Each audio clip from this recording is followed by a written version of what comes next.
The untouchable has been touched. For 30 years, the U.S. E-3 Sentry was the eye in the sky that guaranteed total American dominance over every battlefield on Earth. It didn't just see the war, it dictated it. But last night, over Prince Sultan Air Base, the eye was blinded. In a matter of seconds, a swarm of low-cost projectiles did what the Soviet Union and every Cold War adversary failed to do. They crippled the crown jewel of the U.S. Air Force. This wasn't just a strike.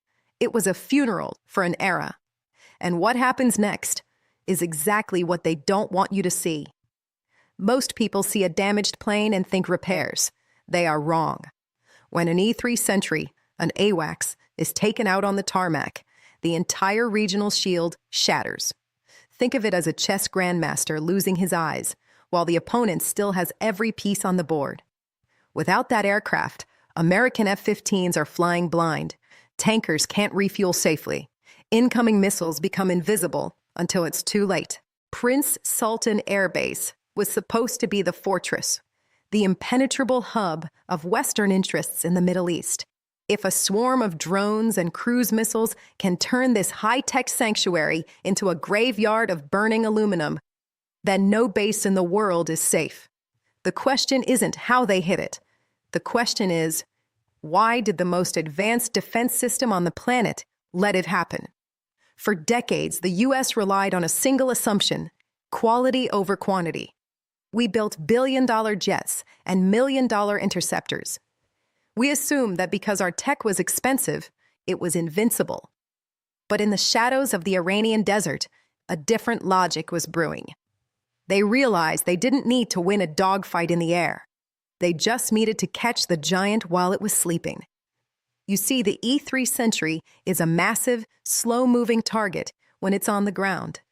It is the brain of the operation, but it has no armor. It relies on the Patriot batteries and THAAD systems to breathe. Last night, those systems failed. Why? Because the math has changed. Imagine a shield designed to stop a 1,000-mile-per-hour spear. It's perfect. It's precise. Now, imagine someone throws 10,000 pebbles at that shield at once. That is the swarm paradox. By mixing high-end cruise missiles with garbage drones that cost less than a used car, the attackers force the U.S. defenses into a terminal choice.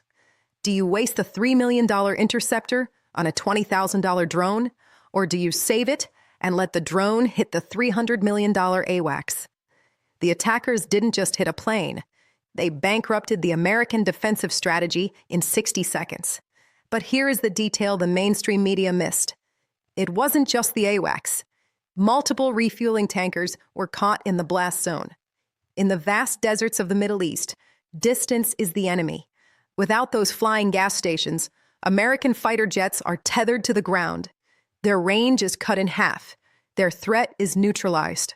By targeting the tankers, the strike didn't just damage equipment, it deleted the U.S. military's ability to project power across the entire Persian Gulf. The lion still has teeth, but it no longer has the legs to reach its prey. But here's what nobody is talking about. Look at the timing. Look at the precision. Standard intelligence says this was a retaliatory strike, but the data suggests something far more calculated. This wasn't a tantrum, it was a calibration. By hitting Prince Sultan Air Base, the very heart of U.S. electronic warfare, the attackers weren't just destroying planes.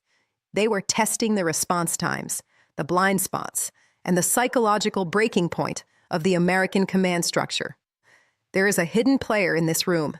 The sensors on those drones likely recorded exactly how the U.S. radar reacted before they died. That data is now being analyzed, not just in Tehran, but likely in Moscow and Beijing. This wasn't a battle. It was a live-fire laboratory experiment, and the U.S. was the subject. We are entering a new age of warfare where the cheap will kill the expensive, and the many will overwhelm the few. The wreckage at Prince Sultan Air Base isn't just twisted metal. It's the smoking remains of the Pax Americana sky. The eye in the sky has been poked out, and for the first time in a generation, the giants are looking at the horizon with genuine fear. The board has been reset. The rules have changed. Is this just a localized conflict, or are we watching the blueprint for how the next great empire falls? The next move isn't up to the generals. It's up to the math. What do you think?